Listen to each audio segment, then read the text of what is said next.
So we should both be recording. Got it. Yeah. Awesome stuff. I'm excited. Great. Yeah. I'm glad to have you on, man. I think this is going to be a great episode. We're going to talk about branding, and I'm sure that you're excited about branding because that's what you do. Yes, sir. So you could go, I just want to let you know, Jeff, you could go as deep as you want, personally, professionally, as long as it's going to give your audience value and yourself value. I'm a pretty much an open book when it comes to this stuff, because I truly believe that when you share those vulnerabilities and those horror stories, that's when people actually really learn. Yeah. And I think that is really important. I could sit here for an hour and talk about how great I am and how much success I've achieved, but I don't know if they're really going to learn much about that. You know, everybody loves to hear how you got knocked down and how you got back up. So I'm happy to go as deep as you want. Okay. That's great. Yeah. And that's what I like to do as well. I mean, I like to give the good, the bad, the ugly, just a whole picture versus the I guess you would say the pie in the sky type thing. Everything's great. I have great clients, great business, great everything, and business doesn't roll like that, unfortunately. It doesn't. It doesn't. So cool. Well, we'll go ahead and just get started, and we'll talk about branding, and we'll just dive into it. You got the one sheet, right, Jeff? I do. I'm looking at it right now. Okay, yeah. Excellent. Yeah. So I like to give that. Sometimes it gets to you, sometimes it doesn't. That's why I'm always checking. Oh yeah, it's nice. Actually, I have a little takeaway from it. I'm like, okay, I need to get a one sheet, get my one sheet updated with that. I like the way you have it structured. Thank you. So cool. All right. Well, we'll count it down. 3 and 2 and 1. Welcome, marketologists. This is another marketing strategy session. Today I have Henry Kaminsky Jr. Now, see, he wasn't expecting the junior part, but I have him on the line with me, and we're going to talk about branding. And we're going to talk about branding a little different than usual, but this is going to be really exciting. I mean, his resume is incredible. I mean, his client list is incredible, and his knowledge is incredible. Henry, thanks so much for taking some time to spend with us. Jeff, I'm super pumped. Thank you so much for having me. I'm excited. So first off, I want to get into who you are. Now, it's on your website, and I was listening to who you are and how you become a pretty much fighter and been victorious from birth. So give us a little insight about who you are and how you became who you are today. So every podcast I come on, I try to make this story shorter and shorter to keep it as punchy as possible. So I'm gonna give this a whirl. So here's what happened. When my parents got married, they wanted to start a family right away, and medicine wasn't the way it was back then. We're going back, late 60s, early 70s, and they just did not have the capabilities of getting pregnant. There was issues with my father, issues with my mother that were unknown. So these two knuckleheads tried for 16 years to try to start a family, and they were unsuccessful. And then as 79, right, 80, medicine got a little better. My mother went in for a short surgery. Boom, 9 months later, here I come. So fast forward 2 years, my mom's in the kitchen trying to do her thing and make sure I'm okay. But I'm in the other room in my crib, and she comes in and I'm blue and unresponsive. So she freaks out, runs me to the hospital, and they realize that I lost all the nutrients out of my body from over urinating, because my mother kept giving me water to try to calm me down, because I was a little bit of a colicky baby back then. And again, this is the story that I was told as a kid, and it didn't make sense to me at the time. And then as I got older, it all, the pieces of the puzzle they all come together. So they get me back to life. And as I was growing up, 5, 6, 7, 8 years old, I would always hear my mother tell the story about I was her miracle baby. And I never understood what that meant. And then I realized, like, maybe I'm not supposed to be here, but I am. And so what am I going to do with this life while I still am here physically. Well, Yeah. I want to make a difference. I want to make something of this life, because not everybody gets a chance like I did. You know, look, just go to any local hospital and go to the peds oncology ward and see what's going on there, and you'll get it. Right. So Yeah. I just said to myself, you know what? I'm here on borrowed time. I'm going to make the best of it.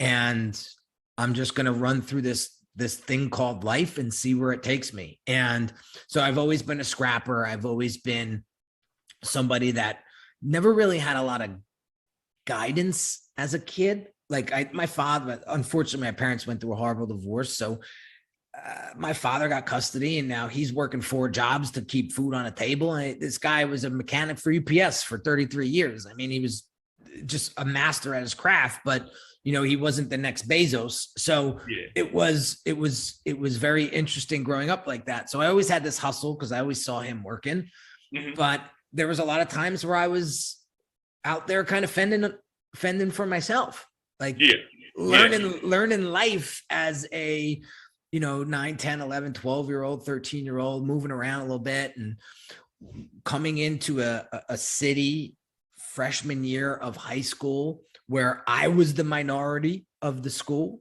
So there was like 50 Caucasian kids in the whole school.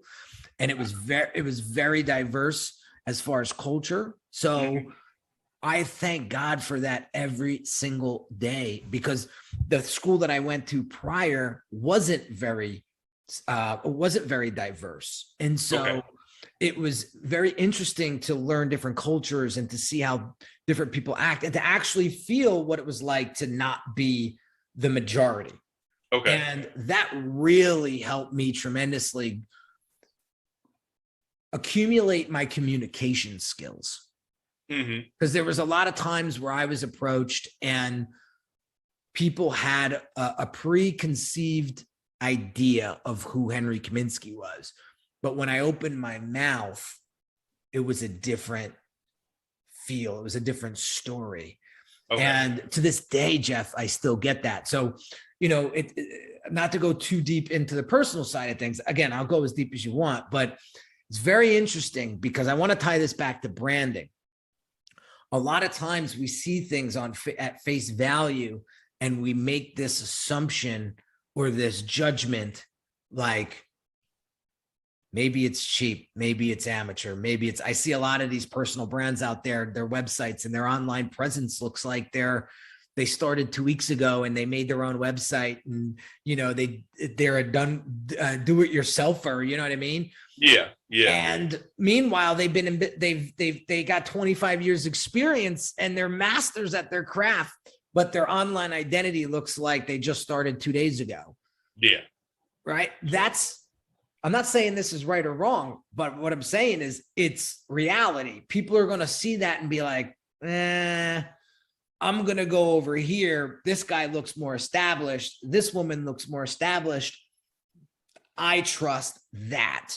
So, and then they go and meanwhile, those people are probably 10x more expensive than you, but they're going over there because their online presence built up the trust, the credibility, the authority better than you. Yeah. So it just goes to show how important it is to be very cognizant of what your exterior looks like and does it align with your interior? Yeah. Now dig into that a little bit more with branding. First of all, you know, explain what branding is to those that might not know what it is. Now, you know, our base, their businesses, they should know what branding is, but some may not. They may have a misconception on what it really is. And then let's talk a little bit about that, how your brand ties into your business culture or ties into your personal values. I love it. Okay. So the definition of branding that I really have an affinity towards is from a guy by the name of Marty Neumeier. He has a few books out there. And what he calls branding is the gut feeling people get when they interact with you or your product or service. So when they walk away, what do they feel? Right? What do they feel? That's brand. So you may think you're one thing, but your audience is feeling something else.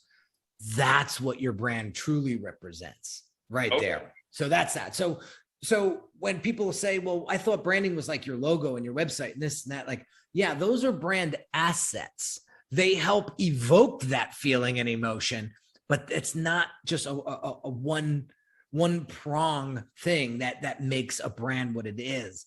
You know, a logo is going to make you or may not make you more memorable, right? Okay. So that's what branding is at its core. It's that gut feeling that people get about you. So how does your online presence or your brand identity, because that's when we get into like design and stuff, how does that truly represent the value that you deliver? So Jeff, I've always been a guy, I grew up very humble.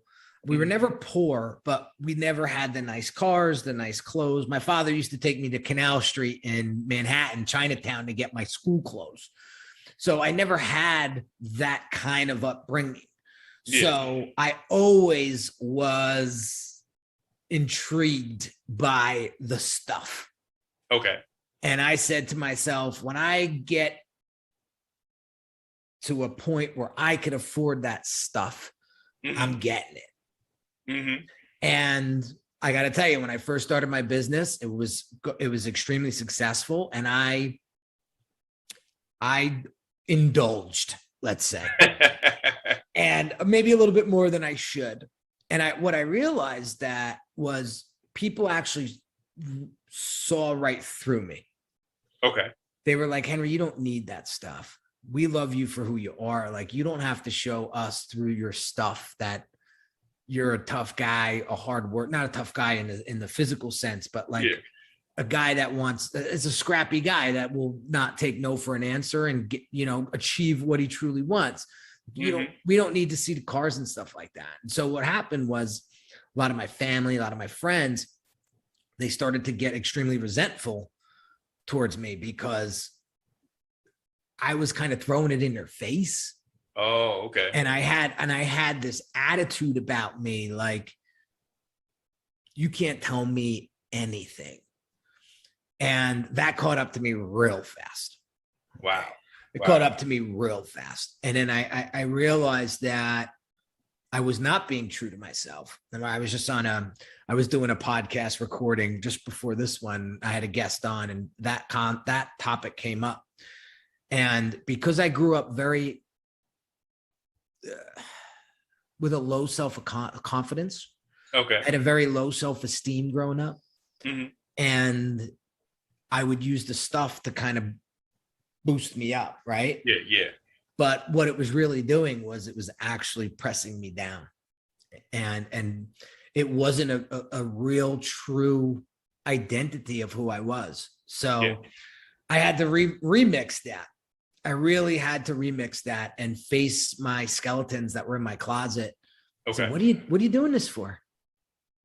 What are you doing? That makes sense. It's so interesting that a lot of us do that. A lot of, I always used to ask this question: why do people that are rich, let's say, or wealthy, or spend so much effort trying to impress people that are poor and have not? For instance, you have a superstar athlete. Let's just use that. We all know they're an athlete. They're making millions of dollars. They're a celebrity. Everybody knows their name. And they have an entourage of people that nobody knows who they are, that comes from the hood, that has two nickels to rub together. And then they spend all this money popping bottles and buying all this expensive stuff and showing off all this lavishness to impress people that couldn't afford it and to sway their opinions. When it's like, yeah, but why are you trying so hard to impress people that have an opinion for stuff that they can't even afford? So they have you at a higher standard than they can be at. And you're spending so much to impress them instead of just being yourself. Because once the money goes, will they still be around? Will they still be with you? And I never understood that. I'm like, why is this one guy or girl spending so much effort and expense to impress people that put you at a standard that they could never live up to or are not living up to. I'm not saying could never, but at the time are not living up to. And we do it even with businesses. We try to make our business so grand, and we're trying to impress a lot of people that you're like, okay, well, this is what I offer. Will you patronize my business? Oh man, I can't afford that. But you should be doing this though. And they're like, wait a minute, but I'm listening to you. Why am I catering my business to you when you are truly not my customer or my client? Yeah. That's a great point, Jeff. And let's get into that, because I think it's very, very important. If you want to build a successful personality brand online, say you're a coach, a consultant, a speaker, an author, subject matter expert in whatever, right? Mm-hmm. One of the things that I would say is really defining who your client is probably the most important part of the branding process, from before you even get into any design work, anything like that. Because what I tell my clients is this: we're not designing this business for you. And it's sort of like a shell shock for them. I said, we're designing this business for them. So if we don't know who these people are, then we're designing blindly, which is going to cost you a lot of time, money, and energy. And you're not going to be happy with the results.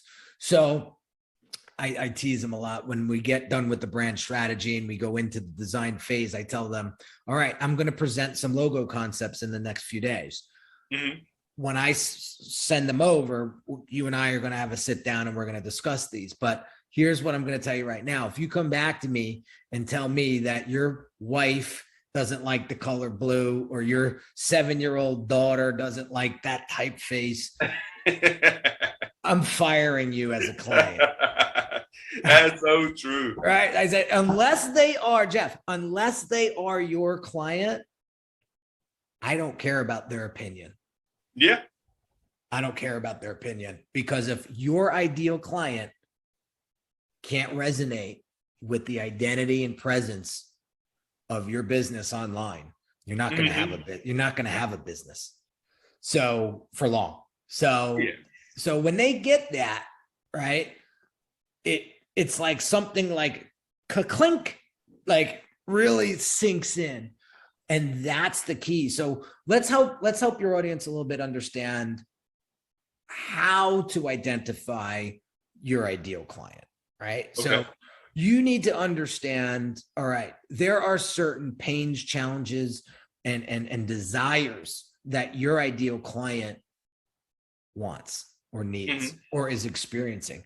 So what are you doing to find those things out? Okay. So there's some cool resources out there. I mean, if you just go to a competitor's website and you look at their testimonials and you read between the lines, I like to say, of those testimonials and see what was the pain point that was solved, there's your clue, right? Video testimonials of competitors. Listen to the language that they use. Use the same language in your marketing. Okay. That's going to connect. That's going to like click. Ooh, this person is speaking my language. You ever been on a sales call where they say, now you're speaking my language, and you get all excited because you're like, oh, this sale is going to close. Yeah. Well, you could start doing this intentionally by leveraging your competitors' testimonials and really dissecting them and understanding them. Now, the other thing is I don't spend too much time on demographics, because that's kind of standard. You could do that quickly, but psychographics is a lot heavier of a, what's the word I'm looking for? I would say I would put more emphasis on psychographics. So what is psychographics? It's why people do what they do. So if they have an affinity towards Range Rover, why? Yeah. Right? If they like Patagonia brand, why? Like, you got to get to the bottom of that. Let's dig into this a little bit, Henry. Yeah. You speaking my language, Henry. So here's the thing. Range Rover. Do you buy a Range Rover because of the reliability? No. Everybody knows Range Rovers are not reliable. Do you buy it because of the look? Maybe. But you buy it because of the status that it gives you. And people don't even, it's so funny because they don't want to admit, I'm not buying it because of the car. And I'm a car guy. And so the more expensive the car, usually the less reliable, the worse on gas. I remember going to like a dealership and I was looking at some Ferraris, Lamborghinis, McLarens. And I'm like, why do they only have 20,000 miles on it? And they were like, well, these cars, you really can't drive them that far. I mean, really, after about 2,000 miles, you're going to have to get an oil change, which is going to cost you about $5,000. After they start doing this and that, they're going to say, you know what, this costs too much, and they're going to trade it back in.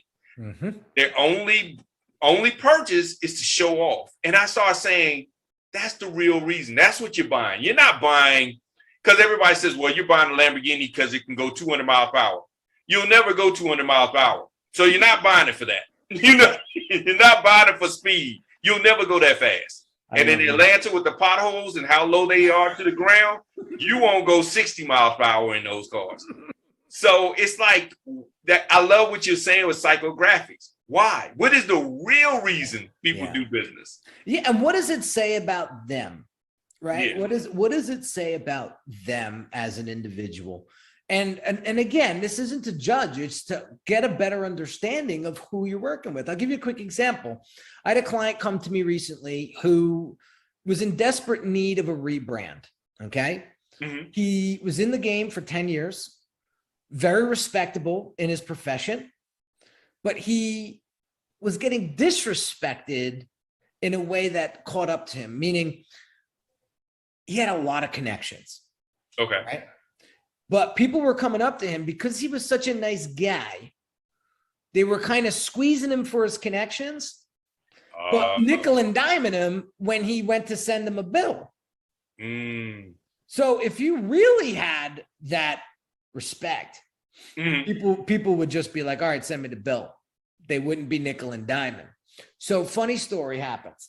I'm on Instagram and this woman reaches out to me and says, I work for this firm and I think the principal could really use your help. And I said, and she kind of explained to me the positioning aspect of branding. So if you're not, so this is poor positioning. Okay. Let's talk about this, right? If you're positioned well online, people will either disqualify themselves immediately by saying what you said before, I can't afford this person, or they'll say, this guy is exactly what I'm looking for. All right. That's good positioning. That's good positioning. So she comes to me and she says, I want to connect him to you. What is the process? So I said, we have a brand assessment that I do prior. It's $500. It's not free. I said, tell him to go through the assessment process. You'll get on the phone with me and we will discuss where you're at, where you want to be and what's stopping you from getting there. So he does it. Okay. He does it. So he moves forward with the brand strategy and we go through the whole process. And here's the thing. I thought he was doing this for himself. And I think a part of him was. Okay. But I think the other part of that was to tell this woman who works for him, to show this woman who really respected him. And he had a close relationship with her, that he was the goods. Okay. Like he's going to put his money where his mouth is, and he's going to level up his game. It's like a wife that's constantly haunting you because of you gained all this weight over the years. Yeah. Right. And then finally you say, all right, that's it. Watch this. And 90 days later, you look better than you did when you were 20. Right. Like, I feel like that was one of the big reasons why he moved forward with a $25,000 engagement, because he said, you know what? She's right. I am who I am. but I'm not living up to it. Okay. Right. And I think that was one of the driving forces of why he invested in himself at that level. So what does that say about him? It says that he's got the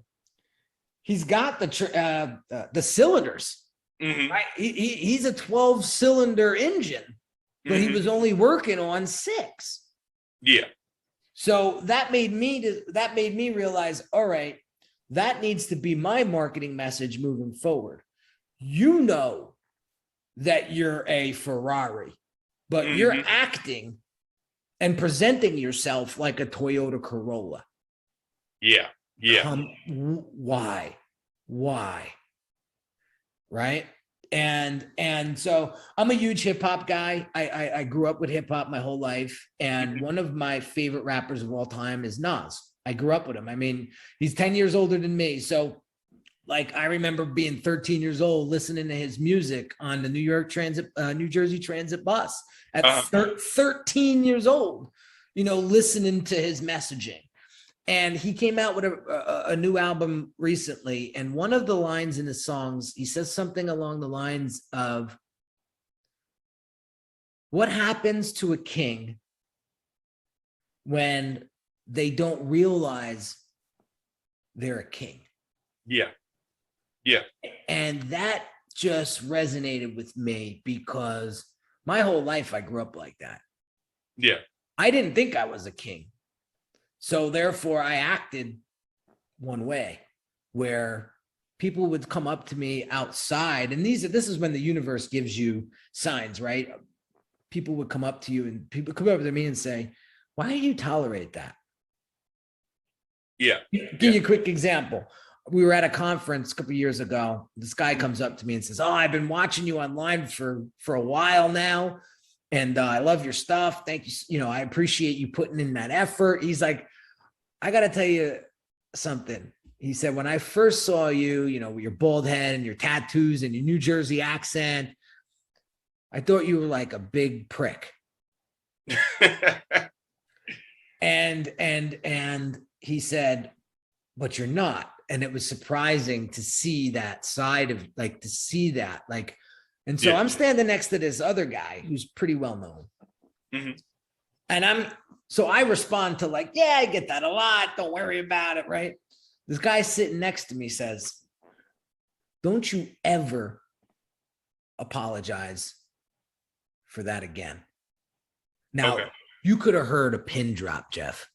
And we were in like a crowded bar. Yeah. You could have heard a pin drop. And the guy started to get like backpedal. The guy was like, oh, no, I didn't mean any disrespect. The guy next to me said, Henry, that's his problem. That's not your problem. Yeah. And I was like, holy crow. That was just, I'll never forget that for the rest of my life. And you just have to. So anyway, but it's amazing how much we look for validation and acceptance outside of ourselves. And the perception that others have isn't the same perception that we have of ourselves. I know a lot of times people will assume a certain thing and you'll try to fit into the box that they assume that you're in. And it's like, no, wait a minute. Be true to yourself. But unfortunately, a lot of us haven't understood who we are yet because we've always been looking for validation and acceptance. So we haven't taken any self-assessments to say, this is who I am. And it's funny because a lot of times people will see you in a light and you're like, how do you see that? I don't understand. Like for myself, sometimes people will paint me in a picture and it'll be people I don't even know. I never met them before. Mm-hmm. And I'll walk into a place and they'll act a certain way. And I'm like, wow, do I look like somebody? And it's like, you are somebody, they're treating you in a status that you don't even see yourself. It's sort of like that meme that everybody shows. They show a kitty cat looking at a lion. The lion's the shadow. It's like the reverse of that. We're the lion, but we see the kitty cat and we're like, yeah, we're this, we're that. But it's always because we never really took a self-assessment and said, yeah, I am a king, but I'm up here playing like a peasant because I've always looked for validation from other people. Yeah. And whatever they tell me is what I'm going to accept. So there's another line in one of Nas's songs in his new album, and it's I'm gonna botch this up, so bear with me. It's something along the lines of what other people think of you means nothing. What you think of yourself means everything. So true. Right. And that's something that you gotta own. And to put this, like, to kind of to wrap this up in a beautiful bow and to bring this all back to branding, when you achieve the ultimate success with your branding, it's when you feel comfortable in your own skin and you are the truth. You are the truth. And that's something that people are actually afraid of. Yeah. They're afraid of it. And so I've seen the most success in business when I let it all out the way it's supposed to come out. I don't edit. Like, if you listen to any of my podcasts, I don't edit. I haven't edited an episode in 445 episodes. Wow. Yeah. What's out there is out there, because here's my why. I didn't have the upbringing that my 4-year-old son is getting. So I had to learn shit the hard way. Excuse my language. Oh, we all grown here. Right? So when I'm putting out content on social media, that content is going to live long after I'm gone. Yeah. Okay. My son's going to get to an age where he's going to Google daddy's name and be like, what the hell does he do again? And he's going to watch this episode. He's going to listen to this podcast. He's going to see me on YouTube. Yeah. And what I'm doing in every piece of content is I'm giving him those cookie crumbs to follow. Yeah. So that he if he ever decides to open up a business, he knows how to do it. Yeah. Yeah. He knows the struggles that I went through. So now he doesn't have to go through them. Yeah. And he grows up a stronger man than me. That's what I'm doing this for. And I'm doing it through helping other people see themselves the way they should see themselves. And so that's why people ask me all the time, like, that's why you do what you do. And I go, absolutely. Because again, the saddest thing in life is wasted talent. And that is something that I learned from one of my favorite movies in the world, A Bronx Tale. And it was basically that was the premise of the whole movie. The saddest thing in life is wasted talent. And I feel like there's so many people that get into their 50s, 60s, 70s, 80s, 90s, look back and say, I shoulda, coulda, woulda. And you know what? I'm 40 years old. I turned 41 on Friday. And I promised myself last year, I will not live my next 40 years the way I lived my first 40. Yeah. And so be it. And so there's going to be things that are going to make people uncomfortable. Henry's going to be a different person moving forward. And you know what? If I was the same person I was yesterday, that means I'm dying. I'm not growing. Yeah. So that's something that I want you guys to pay attention to is what are you doing to nurture your brand? Yeah. Are you giving it the proper nutrients it needs? So for example, are you hiring the right mentors or the coaches or the consultants? Are you putting the money, in the right places, right? That's going to bring you back the return, right? Yeah. Because what you give is what you get. And that's how I live my life. When my business isn't doing well, I take a time out and I say, how much effort have you put in this quarter? Okay. And if the answer is, well, not that much, well, there's your sales sheet. So what you Makes give is what you get. And I am a firm believer that is the way the universe works, whether it's business, personal, what have you. So Yeah. put it in and you'll get it out. That makes sense. Yeah, that makes a whole lot of sense. Mm-hmm. Now tell me about the difference between your personal brand and your business brand. So, now we're talking a lot about being authentic as far as on a personal level. Yeah. But you can also be authentic as a business. There's a lot of businesses out here operating outside of their true self. So tell me the difference between the two. So a business brand, see, the real question is, should I build my business brand or should I build my personal brand? And I tell them you have to build both. Okay. But keep in mind that your business brand will be an offshoot of your personal brand. So for example, you see my site and you see the colors and you see how premium it looks and you see I put a lot of effort into that, right? Mm-hmm. Like I put a lot of effort into what I do. Like my house looks like a museum besides this sanitizer bottle behind me that I forgot to move out of the way. But like, and that product placement. right. But again, I hear my wife upstairs cringing. She keeps the house really clean. I maintain it, but it just goes to show I'm a very neat person. I'm a very minimalistic person. I don't need a lot of stuff. I like space. I like things to breathe. So when you look at my brand personality, you'll see less is more. You'll see whatever shouldn't be there will not be there. And so that just goes to show how my personal brand correlates to my business brand. So your business brand is going to be an offshoot of your personal brand. Now, I think just people make a big deal out of a personal brand that I don't think you necessarily have to. I think if you really want to put effort into a personal brand, just be your damn self.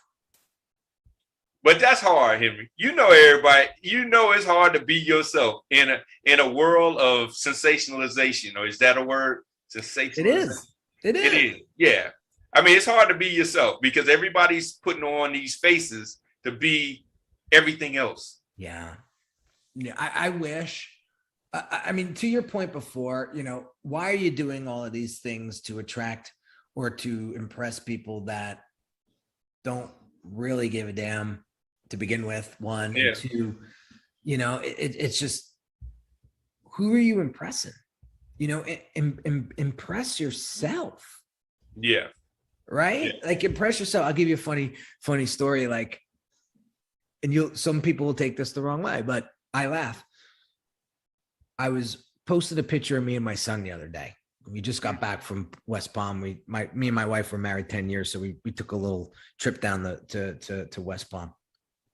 So I take a picture with my son and I put it on Facebook and I say, my favorite guy on the planet. Mm-hmm. And he's a good friend of mine, but he's a troll at the same time. He writes, which one? Right? So I laugh because I thought to myself, and I know him, and I know what he's gone through in his life, and I understand why he wrote that. Not to throw him under the bus, but I said to myself, if I don't love myself, if I am not my favorite guy, then how could I be his? That's true. Meaning my son. Yeah. And so if I can't love myself, how could I love anybody else?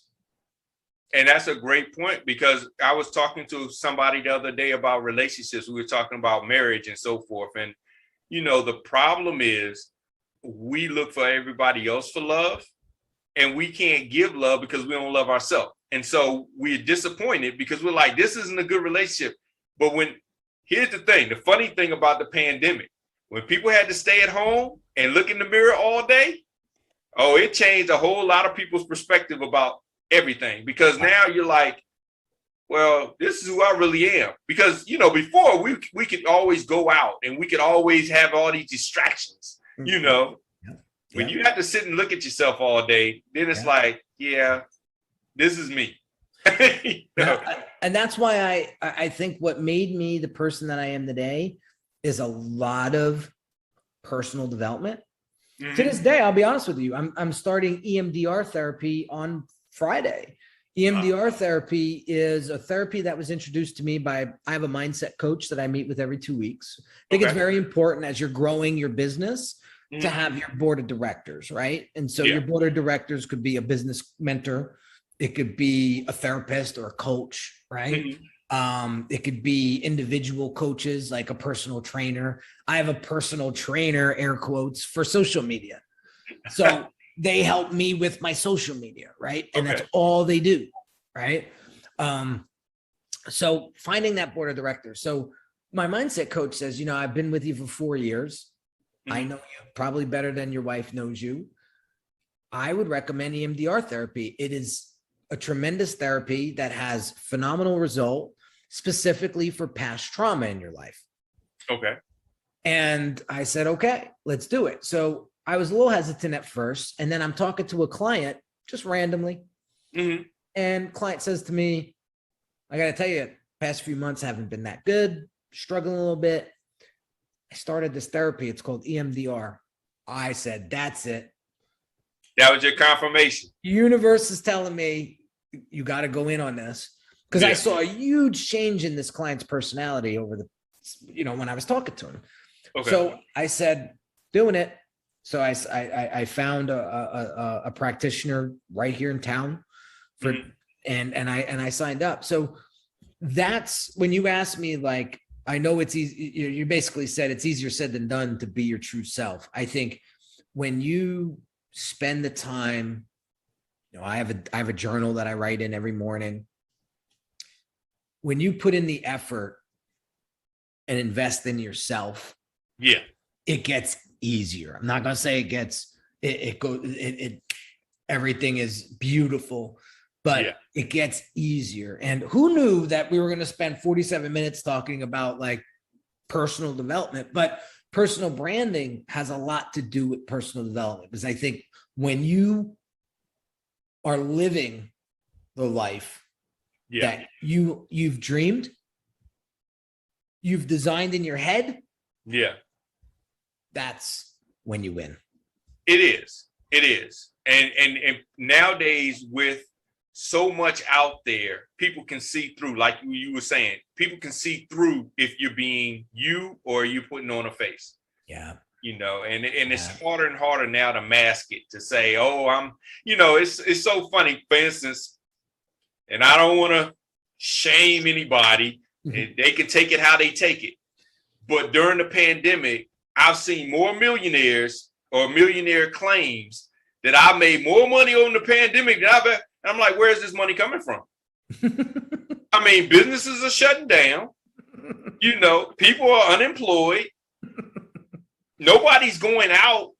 How all of a sudden everybody's business is the best year they've ever had in business? I'm like, mathematically, it's not possible. You know, I'm not saying that it's not possible for anybody, but it's not possible for everybody.